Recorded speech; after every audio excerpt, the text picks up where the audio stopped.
Good morning. It's Friday, July 10th, 2015. This is your morning edition on I-24 News. Coming up on the show, Israel's prime minister says no effort is being spared to retrieve two citizens that have been missing in Gaza for months. But officials argue a prisoner exchange is not on the table. World powers and Iran miss another deadline for reaching a nuclear deal, but this time the delay might end up costing the sides their hard-fought advancements. And later on in the show, are Homer Simpson and Donald Trump a match made in heaven? We'll take a look at that later on. Good morning, I'm Meredith Ross, and we begin today with the latest tension between Israel and Gaza. Yesterday, Israel lifted a 10-month-old gag order to reveal that Avera Mengistu, a 28-year-old citizen of Ethiopian origin, crossed the border into Gaza in September of last year and has remained missing since. Hamas claims that Mengistu was detained and interrogated by their forces and released when they realized he was a civilian, not a soldier. Israel, for its part, says that Hamas is lying and that the young man, who reportedly suffers from mental health problems, is being held captive by Hamas in the Gaza Strip. Adding to the blame game is Mengistu's family, who accuses Israel of not doing enough to ensure his release, suggesting that it's due to his skin color. It was also reported yesterday that another Israeli citizen of the Bedouin community crossed the border into Gaza this past April and has been missing since. His family claims they have yet to hear a word about his fate from Israeli authorities. So what does this all mean on the diplomatic and political levels, and what might the fate of the two missing men be? To break this all down, we are joined in studio by I-24 News diplomatic correspondent Tal Shalev. Good morning, Tal. By former director of Israel's National Security Council and member of the Council for Peace and Security, Halit Barel. Good morning, Halit. I-24 News senior Middle East analyst Ali Waket. Good morning, Ali. And I-24 News contributor and Ethiopian rights activist Elias Inbram. Good morning, Elias. So let's first take a look at the latest report, and we'll take it from there.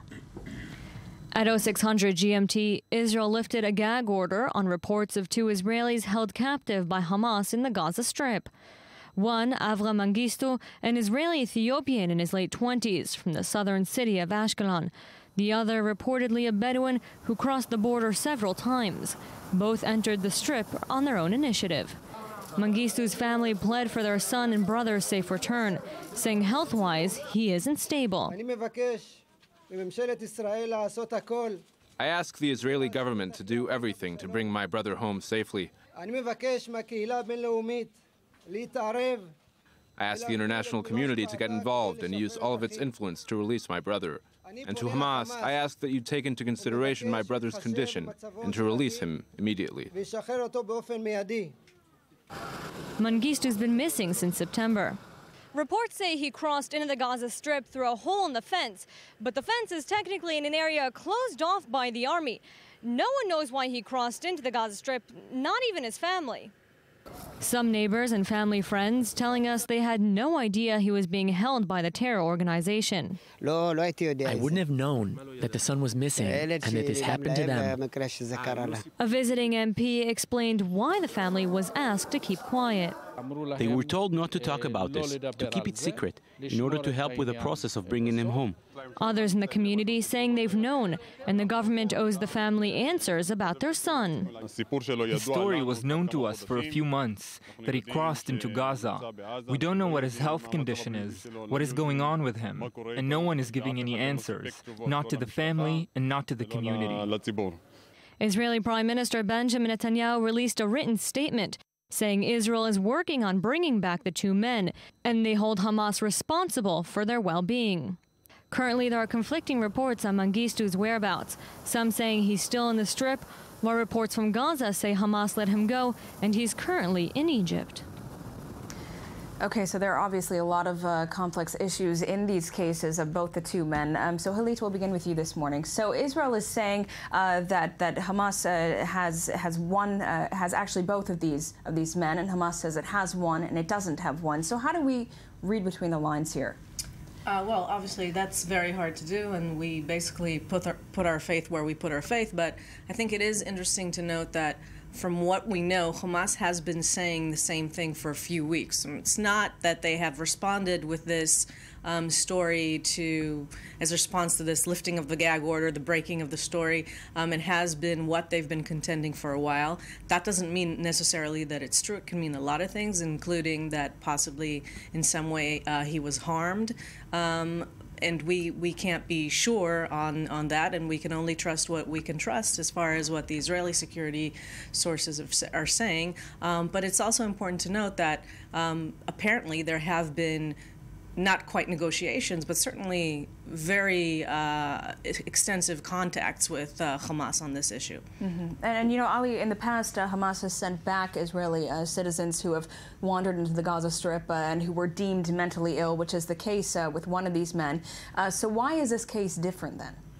I think that Hamas, for the very beginning, Hamas really tried to send him back, but when they discovered two things, according to Hamas sources. One, that the guy is not interested in getting back into Israel.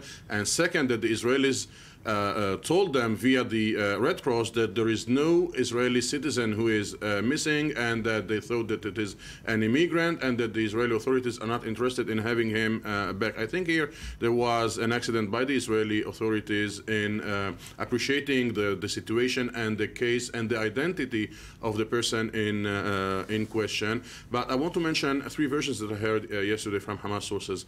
Not all Hamas leadership know about the situation and what is the truth that is happening with the guy. One version is what I mentioned, that they tried to send him back to Israel via the Red Cross, and the Israeli authorities refused, and then they keep silent. The second one is that they sent him to Egypt, and this is very interesting. If there is an exchange of prisoners, not in the traditional way, he will be most probably, if he's not harmed, he will be given to the Israeli authorities by the Egyptians, and this is Hamas' way to try to improve the relations with the Egyptian and to give the Egyptians the place they deserve, especially when we know that the Egyptians in the last weeks opened for a long while, the Rafah cross borders, and gave the Hamas some facilities, and actually restarted a dialogue with the Hamas authorities. And Meredith, in your introduction, you mentioned a tension between Israel and Gaza. I'm not sure that there is tension between Israel and Gaza. On the contrary, there is a dialogue between Israel and Hamas via Egypt and via the Qataris and via other international actors. And if there is a prisoner exchange, it won't be a new bunch of prisoners. It will be based on the prisoners that were released in the Shalit deal and rearrested after the assassination of the 3 Israeli youngsters, because on the table for Hamas there is much to negotiate. The facilities that the Israelis are giving, the harbor that they expect to see, the long-term truce that is negotiated indirectly between Hamas and Israel. So Hamas will be satisfied, as I heard this morning, will be satisfied in seeing the 30 or 40 Shalit prisoners that were rearrested after the killing of the 3 Israeli youngsters, if they are released, and if the Israelis accept for a new bunch of steps in the facilities that are giving to the Gaza Strip, Hamas will give up a new prisoner exchange. And I want to talk about the family at the moment, Elias, because the family says that in this young man's case, if he had been white, then the government would have done more to bring him home. Do you agree with this? Well, I think it's emotional claim. I think talking about race is not serious in this case. Israel can deal with any family like this family. The main you can understand how the government treated this family by Lotan when he met them. Okay, the tone he spoke to them, the option that he suggested to them, telling them that if you blame the government of Israel, so he will remain another year there, or you know, those kinds of. This, of course, was this conversation had with the officials from the government. To keep them quiet and not to start to move the issue so they can bring their son back. What we are asking is, all the Ethiopians on Facebook, okay, a lot of times, is when he crossed the border, what IDF did immediately. Asking him, come back here, don't go there. If he continued, they could jump on him and bring him back. I heard also that there was a claim that maybe he is asylum seeker. So what? Nobody's going with the ID and saying, hey, I'm asylum seeker, don't touch me, I want to go to Gaza. The bottom line is like that. It doesn't matter for us if he's held by Hamas or any other organization. He is in Gaza right now. And we think that Israel must active immediately to bring him back to Israel. That's what we think. And you mentioned something that I want to talk to you about, Tal, about this government official sent by Prime Minister Netanyahu. He deals with missing persons. He met with a family yesterday, and it was a very damning case here. Well, he met with the family 2 days ago, but all in all, this whole episode creates a very uncomfortable situation for Netanyahu, even before this phone call. First of all, it's fueling up, or even caused by, we don't know yet, the Ethiopian protest of a few weeks ago. It also exposed yesterday quite a systematic negligence and misgovernance, since it was clear, it emerged that the Israeli Security Cabinet hasn't been briefed fully about this affair, and the Knesset Foreign Affairs and Defense Committee hasn't been affaired. And then last night, Israeli Channel 10 exposes quite shocking tapes of the Prime Minister's special envoy for prisoners and missing people, who we might say just says very unpleasant words, but also in a very unpleasant tone. We can just read one of the quotes. I'll say that this is the Prime Minister's envoy meeting with the family of Mengistu Tuesday night. I'll say this as directly as possible. Anyone who connects Avera to the story between the Ethiopian community and the state of Israel will leave him another year in Gaza. Anyone who puts his story on Avera, his anger, his frustration, his difficulties, will leave Avera another year in Gaza. And this isn't the way you speak to a family of a missing person. And the tone, that's one of the things we cannot transmit in English or in the translation, but the tone of the tapes was really shocking. It was really a cold tone, not even, and basically he's threatening the family. He's basically threatening the family not to go out to the press. And yesterday, when the Prime Minister's office decided to brief reporters about this incident, it was really interesting, because the official that briefed us told us that Netanyahu was in contact with the family for the whole year. Then in the evening, we understand that the first time they even spoke was this week. Netanyahu is trying to use some damage control this morning, and he did invite the family today to meet them, but this is definitely, there have been calls calls to this envoy to quit, and definitely this is not adding to the whole picture that Netanyahu needs to deal with. And this is even before we start talking about the already sensitive and emotional issue of prisoner swap deals that brings up very emotional and a lot of controversial discussions inside the Israeli society. You mentioned Ethiopian. What do you mean? You said Ethiopian something before that? I said that the timing of the publication isn't clear. One of the assumptions is that it was fueled by the Ethiopian protest, because during the last protests, some of the Ethiopian youngsters did arrive at the demonstrations with shirts with Avera's name on them, and the Israeli security establishment was concerned that the story would leak, and the story would leak that way, so they decided to lift the gag order. That is why they that was the explanation we were given. Just a second. When you say Ethiopians, the viewers can think that they are Ethiopian asylum seekers. Maybe they are Israelis. Okay, so it must be clear. We can start it from here. And plus, Meredith, we had this week 2 signs. One sent by Khaled Mash'al Tuesday evening in Qatar, when he said that the Israelis asked us to release 2 Israeli citizens. And the second, in the very big rally that Hamas organized to celebrate the 1 year of the war in Gaza, they were putting signs saying prisoners and question marks that we might have another 2 Israeli citizen soldiers. Hamas all along symbolism hinting that they could have more prisoners. Absolutely. And I think that Tal talked about negligence, and what I understood from Hamas, there were no talks between Israel and the Hamas regarding Avera before March.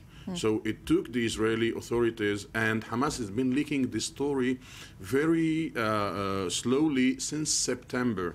Since last September, in the Palestinian media, there were many reports about whether Hamas is right or not right about having another Israeli in the Al-Qassam brigades, the military wing of Hamas. And this is a self-criticism for the Israeli media for not attacking this issue, for not raising this issue. I want to say two things about some of the things that Ali has raised. First of all, I think it's true. I think we now know that there have been reports in Arab media, in the Arab language, not just in Palestinian media, about the just plain out stating that there are Israeli citizens held by Hamas, and for whatever reason they weren't picked up or weren't given credence and whatnot. And that's an interesting point. I think the more interesting point, though, here, and an important one for us as Israeli citizens, is to think about how the security establishment functioned. Not so much in terms of the delay and so on, that's very important, but also just in terms of protocol vis-a-vis the cabinet. If the foreign minister of Israel at the time, Avigdor Lieberman, yesterday said he didn't know of this, I think that's a very serious issue that has to be addressed. Same with the Knesset committee. There are certain issues that are raised or not raised in Knesset committees, but at this point, and with the way things have unfolded, I think it's critical to look at if the protocol was followed and what are the justifications for withholding this information if it was withheld, and so on and so forth, because and why the security it was kept quiet for 10 months. That's absolutely a long time. Security, well, right, and again, if there are reasons, and who is it kept quiet from? Again, it's one echelon to speak about public exposure, and there might be considerations, although in this case it's really unclear what they would, there might be considerations.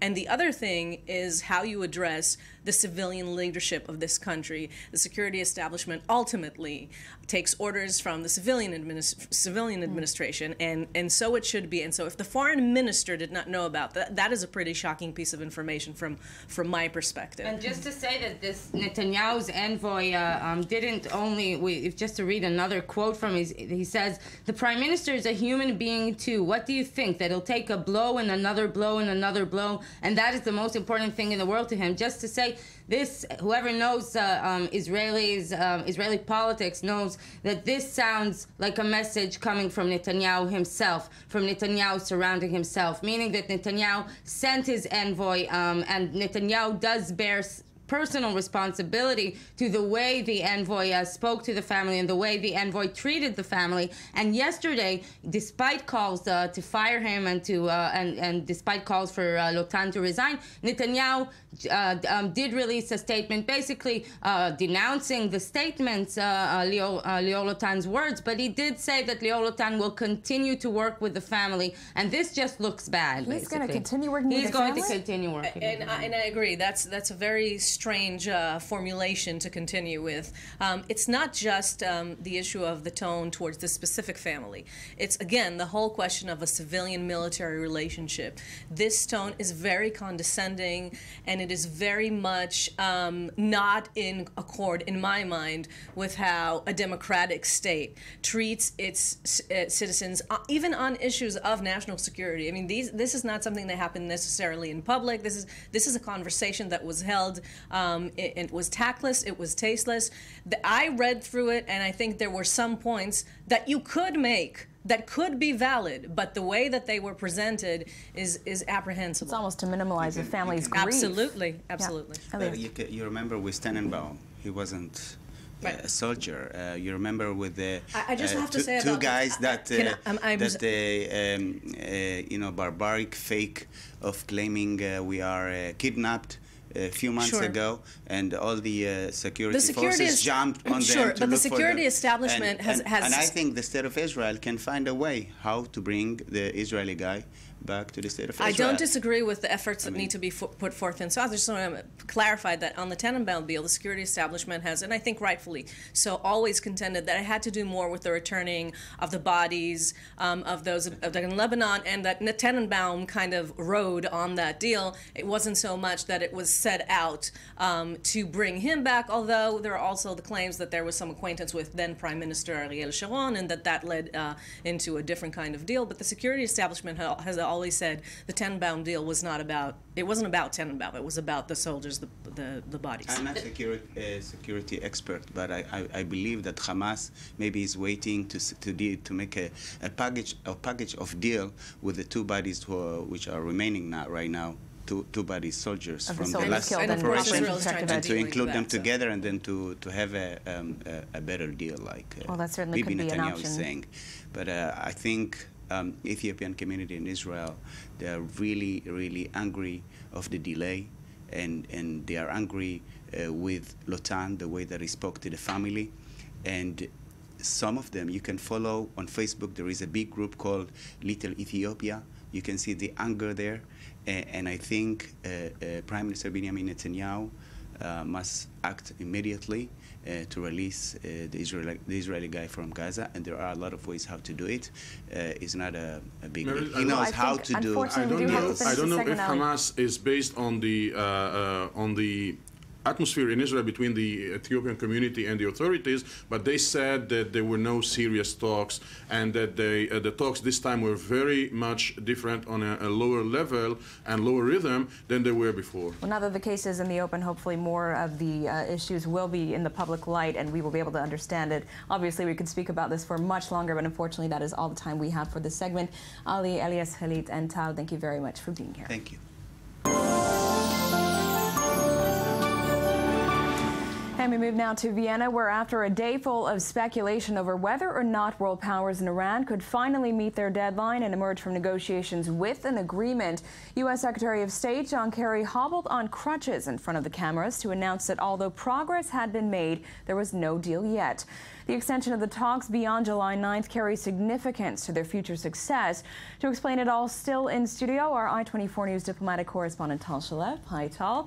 Senior Middle East analyst Ali Waked. Hi, Ali. And former director of Israel's National Security Council and member of the Council for Peace and Security, Halit Bar-El. Thank you very much for all staying with us. But first, let's listen to what Secretary Kerry said yesterday and pick up our discussion from there. We would not be here continuing to negotiate just for the sake of negotiating. We're here because we believe we are making real progress toward a comprehensive deal.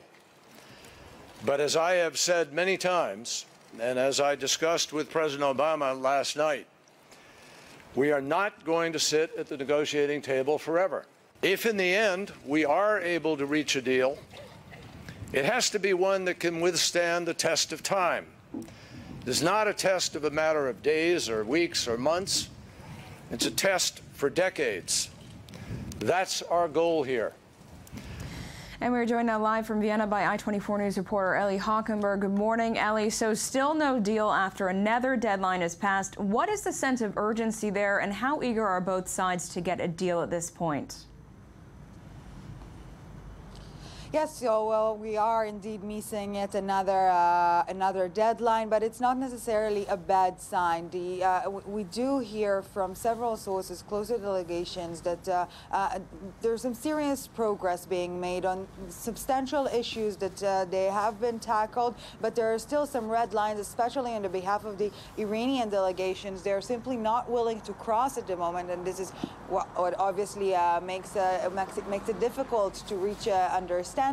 But a short while after Kerry's statement, Iranian Foreign Minister Mohammad Javad Zarif went out to this balcony right here behind me at the Kuburg Palais, where the negotiations take place, and he was asked by reporters what is the time frame, as Kerry did not specify any time frame, and he said that they will stay here as long as necessary. But from what we understand, the reasonable deadline should be around Sunday or Monday. By then, they should reach some comprehensive agreements. But one of the reasons this process is taking so long is that the delegates want this agreement to be highly detailed and very, very specified. They want that when and if they will reach the implementation phase, there will be no open questions, no loose ends. Everything will be as clear as possible. So again, the next stage could go ahead smoothly. So again, from what we understand, there is some progress inside the negotiations room. They are working very hard. They are very exhausted. We were told that last night by someone from the American delegation. But they are, they have this diplomatic will that is very much needed, and they will keep on working during this weekend in their way to reach an agreement. Okay, Ali, thank you for these updates live from Vienna. Now, Hilita, as we mentioned, another deadline has been missed. Now, as they keep missing these deadlines and as time goes by, do you think the chance of striking a deal is actually getting smaller? Hard to tell.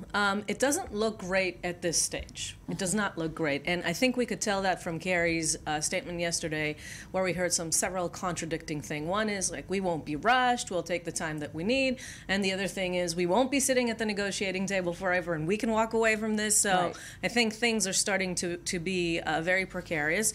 Again, that's not to say that the chances for an agreement are now very low or anything of that sort. I think it's very speculative at this point.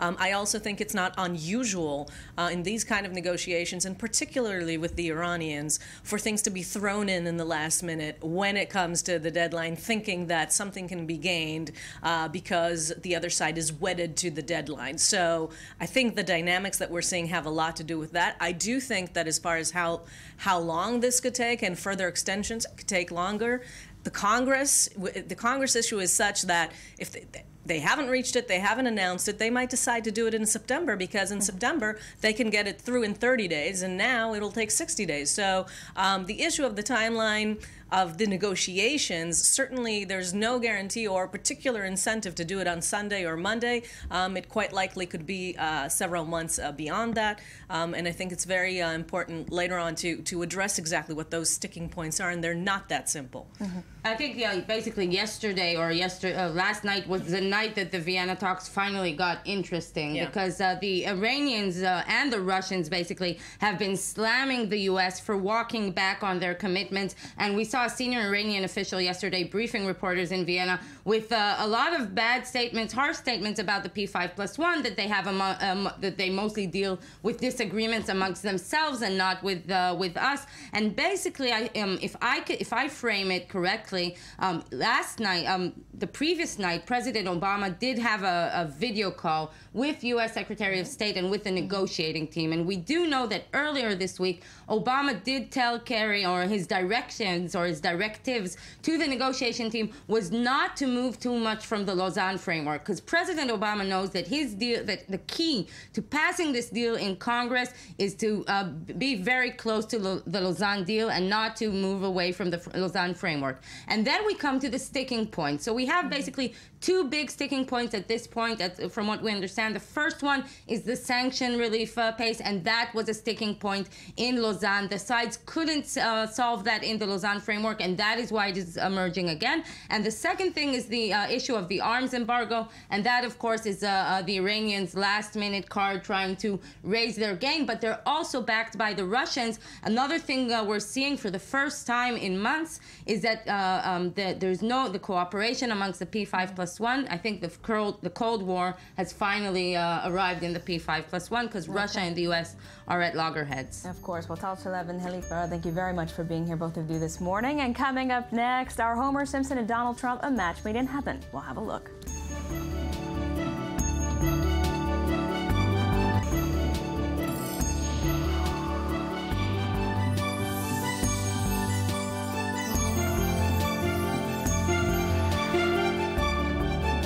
Welcome back to the Morning Edition here on I-24 News. Let's say hello and good morning now to Ami Kaufman, who joined us daily to discuss the news we've missed while scanning the headlines or the one deemed worthy to print. Good morning, Ami. Meredith. How are you? I'm doing well. Good. Ready for some lighter stuff, but I don't think you have that, do you? I have a few good towards the end. Okay. Okay.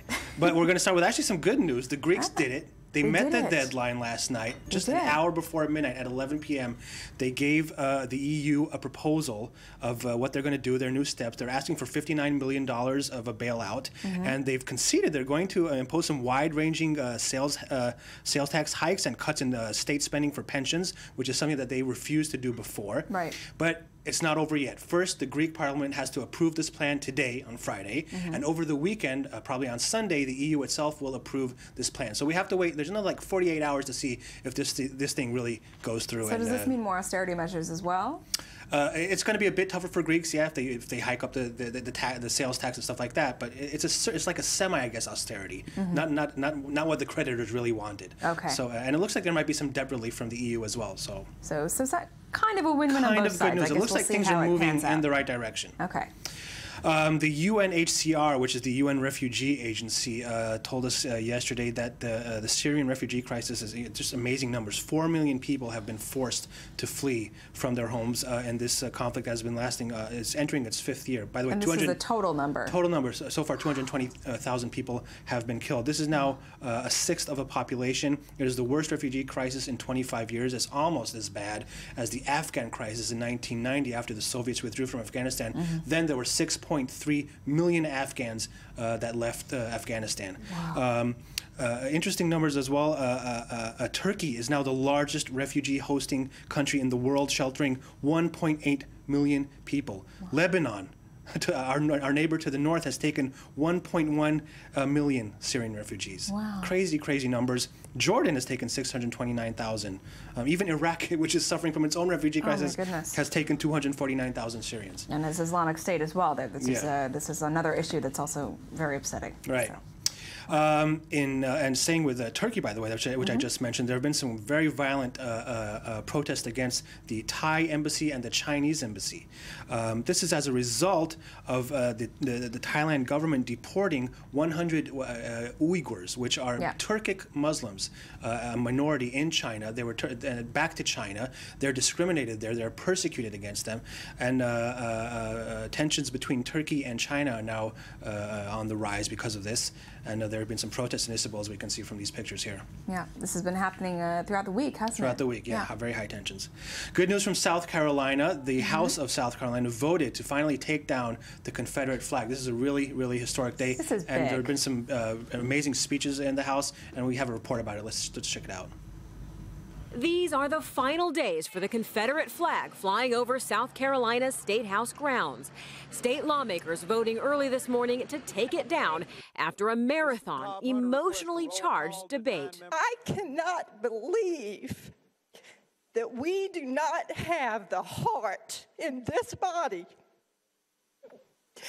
to do something meaningful, such as take a symbol of hate off these grounds on Friday. A stronger than expected show of support in the House after a week of heated debate that spilled from the Capitol building to the streets. The state Senate voting Monday to remove the flag over the objections of those who call it a tribute to Southern veterans and a symbol of heritage. What we'll have done is taken people that respect their Southern heritage, and we will have kicked them in the teeth. But heavy on lawmakers' hearts, the murder of one of their own. State Senator Clementa Pinckney's desk still shrouded in black. One of 9 people killed in a Charleston church by an alleged gunman who posed for pictures with the Confederate flag. The bill to remove the divisive symbol expected to be signed into law soon by the governor. On Facebook this morning, Governor Nikki Haley thanks the lawmakers for their service and their compassion, calling it a new day in South Carolina.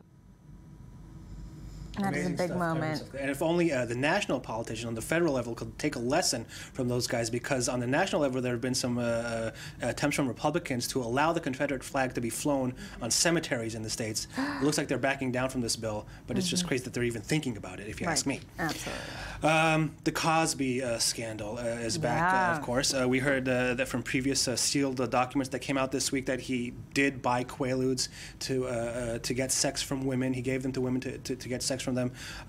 And now a group is demanding that President Obama revoke the freedom, the Medal of Freedom that he received from George Bush. There's a petition online, and this group is called Promoting Awareness and Victim Empowerment, PAVE. They want to get this medal taken back from Bill Cosby that was given him in 2002, as we can see from these pictures. The White House spokesperson John Ernest says, I haven't at this point heard any discussion of taking that step. I don't know whether or not it's legally possible to do so. Yeah. So we'll see how that develops. But, Bill Cosby in a lot of trouble. Shocking and upsetting news. It just kind of keeps getting worse, doesn't it? Totally. These are some crazy pictures from Italy, Venice. That's Italy? There was a tornado. Nebraska? There was a tornado in Venice. One person actually died from this, and there's very extensive damage actually as well. Venice, of all places. Let's see some of these pictures. It is a massive tornado just outside of Venice in one of the suburbs. Oh my God. A lot of people took some pictures of it, and a lot of damage there. That's terrifying. I wonder if that has to be pretty rare in that area. Very rare. I've never heard of tornadoes in Europe to begin with. That's actually true. You only hear of it in the U.S. maybe. Yeah, only hear about it in the U.S. and other places. I don't know. Oh, it's my pretty goodness. crazy. Very and scary. Lastly, just want to finish with something a little happier. Okay. All the nerds, I guess, are happy about this. I know that my 7-year-old daughter is very happy about this because she's into space now. New Horizons, the spaceship that was sent about 10 years ago, is going to reach Pluto as planned next week on Wednesday. It's already taking pictures like this one, as we can see under this headline. This is from a distance of 8 million kilometers. But I just think it's going to arrive next Wednesday, and the pictures are going to be amazing, very high resolution. Everybody's watching this. I just can't believe that we have an object in the air 4.5 billion kilometers away from us that we are controlling and telling it where to go. Yeah. And it's just an amazing feat, I think. I think many people can't even really understand the concept of that. It's hard to grasp, isn't it? 10 years away. 10 years away it took them to get there, and 4.5 billion and think about the kilometers. cameras on that thing. I mean, they aren't as technologically advanced as they would be My phone today. camera might be better than that one now. I think so. I think an iPhone camera is better. Well, I mean, thank you very much for joining us this morning. And we're also joined in studio now by our culture correspondent, Ronnie Stav. Good morning, Ronnie. Good so morning. You have some exciting for us. I'm gonna light up. Yeah, let's light up. When I was looking at this yesterday, I was like, this is too good. There's just so many treats today for I'm us excited today. for it. So the first thing is just the 4th annual Global Citizen Festival will be taking place in New York City's Central Park on September 26th. We have an artist list that is right for today. I would guess a few more will join it in at some point, but we already have Pearl Jam, Beyonce, Ed Sheeran, and Coldplay. That's a fantastic lineup. Absolutely. Now, the benefit concert, the goal is to raise awareness of the United Nations measures to fight inequality, protect the earth, and end extreme poverty by 2030. So, and all the artists are already like tweeting everywhere, notice, see what's going on, and please join us. Now, the great thing about it is that the tickets for the concerts are free for people that visit Global Citizen's website and earn their admission through action. Basically, organizers are asking fans to call the U.S. State Department to urge them to allocate 50% of U.S. foreign aid budget for the eradication of extreme poverty. And after carrying out a number of actions, a fan could win a ticket. So there's a clip for this as well. There is a clip for us, yeah.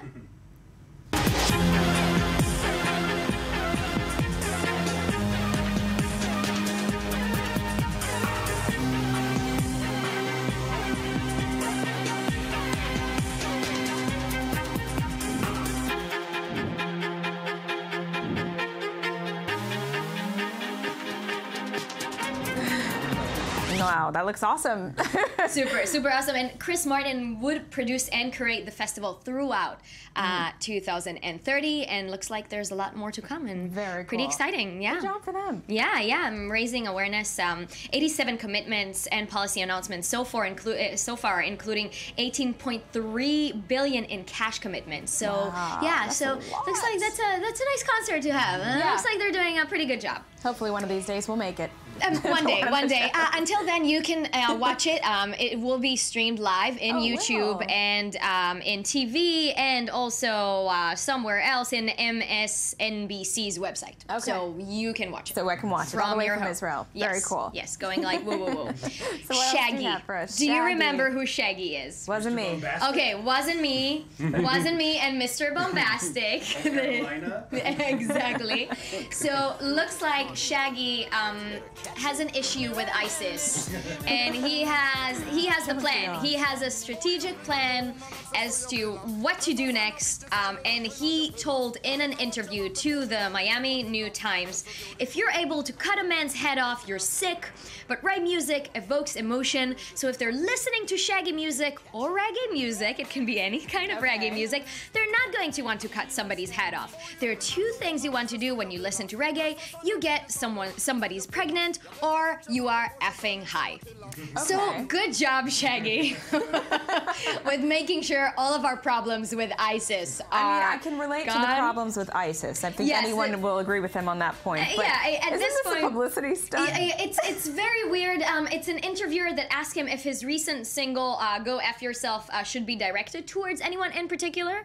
And then he mentioned ISIS and said that they are having some issues, and if they will listen to some reggae and maybe light up a joint, maybe they will feel better and don't want to cut anybody. They will just want to get people pregnant. Right. Or just do it tomorrow, the next day, and delay it. Oh, wow. Yeah, and it keeps on getting better. Like he said, Bombastic is about a very specific part in his body. This is what Bombastic was about. Yeah, it was great. Too much information. Great. Just wonderful times with Shaggy. Okay. Wonderful times also with Ariana Grande. Oh, no. I think we should start with a clip. Just let's watch the clip, see what's going on.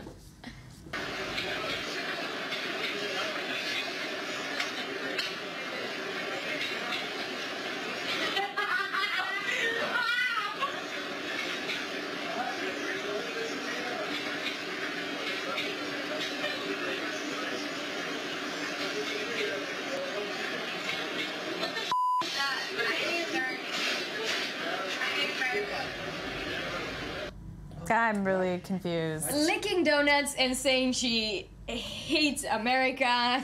That's what Ariana Grande had to do. And just a regular evening of just cruising around, and now looks like police are looking into Ariana Grande's donut licking video. Yeah. They've teamed up with public health officials from Riverside County to investigate the incident. Yeah, I mean, that's disgusting. Well, I guess this was too much for me. It was like, I don't know, but police don't you have the other things to do than looking at Ariana Grande's licking donuts? But well, I guess police take their donuts very seriously. Very seriously, that's correct. That's correct. I'm sure those police officers eat in that very donut place. That is a donut. Yeah. You do not mess with a donut. That is so strange. Obviously, everyone already asked her about the fact that she says that she hates America and hates Americans. She said it after like looking at a tray of donuts, a new tray coming out. She was like, "What the F is that? I hate America." And she gave on a spiel about the fact that she is happy to be a citizen of the United States. It's just so obvious. But I mean, this is just too good to be true. I'm excited about I just don't know what's more bizarre, the licking or the I hate Americans thing. It's like, I actually understood that I hate America. I think it was like a slang of like a huge donut and like, why is America making such huge... I was not offended, but maybe that's because I'm not American. Really wanted to eat the entire tray, maybe, but can't. Maybe, she has to stay a certain way. That might so be that's that what she was trying to say. And she was just licking just to feel it, because she was like, I just want to lick it. I can't eat it, but she I'm can't just eat gonna them. lick it. Okay, well that makes sense. So buy them, Ariana. So we're okay. We're okay with you. Ariana will tell police we're fine with you. That's pretty weird. And the best collaboration ever, Homer Simpson and Donald Trump. Okay. I think we have a video for that. Let's see. Can you hold a sign? You know it. Want $50? Woohoo! Do you care who the next president is? No. Come with me. Vote, vote, vote. Vote, vote, vote.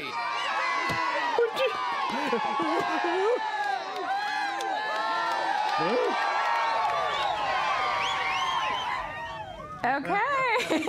He then goes into a magical tour inside Trump's skull to look at the hair, see what's going on inside. It's fantastic. You have to watch it. It's the promo clip for the upcoming episode of The Simpsons. Go watch it. Yeah, it's I'm definitely going to look that up. You know, Donald Trump, you have to give it to him. He's at least...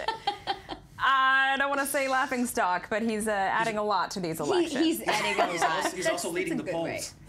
No. It's amazing. In some of the polls, he is first. No. Yes. Well, some people like a candidate who speaks his mind. So. And has a lovely hair, I guess, just like Homer Simpson. That hair, that is just unbelievable. Well, I'm excited to see that Simpsons clip. Ronnie, thank you for being here. Ami, thank you for being here. So coming up next, we leave you with the best of this week's morning edition. We look at the lives of diplomats' wives in the Middle East and the modern challenges of that traditional role. And also World Chocolate Day was marked this week. Stick around and find out what that means. But first, let's hear some more of this morning's headlines and have a great weekend.